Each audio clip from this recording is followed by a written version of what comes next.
নিৰ্মাণৰ ক্ষেত্ৰত তেখেতে সন্মুখৰ পৰা আমাক নেতৃত্ব দিছে আৰু 2021 চনৰ পৰা তেখেতে মুখ্যমন্ত্ৰীৰ দায়িত্ব লোৱাৰ পাছৰে পৰা এতিয়ালৈকে আমি 15 লাখ ঘৰ নিৰ্মাণ কৰিবলৈ সক্ষম হৈছোঁ। 20 লাখৰ যি সীমাৰেখা আছে তাকো আমি অতিক্ৰম কৰিবলৈ সক্ষম হ'ম বুলি আমাৰ দৃঢ় বিশ্বাস আছে।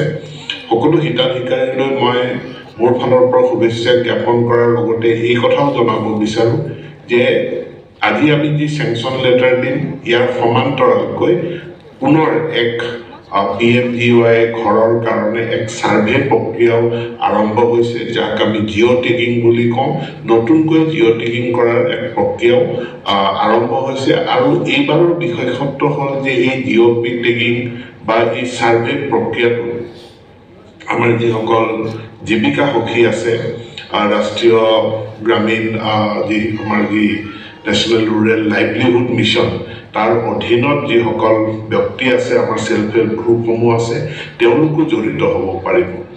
তেওঁলোক জড়িত হোৱাৰ লগতে ব্যক্তিগতভাৱেও নাগৰিকসকলেও পোনপটীয়াভাৱে এটা এই যিটো আমাৰ এপ PMAY যিটো এপ আছে, মোবাইল এপটোৰ জৰিয়তে নিজেও তেওঁ জিঅ' টেগিং কৰিব লাগিব।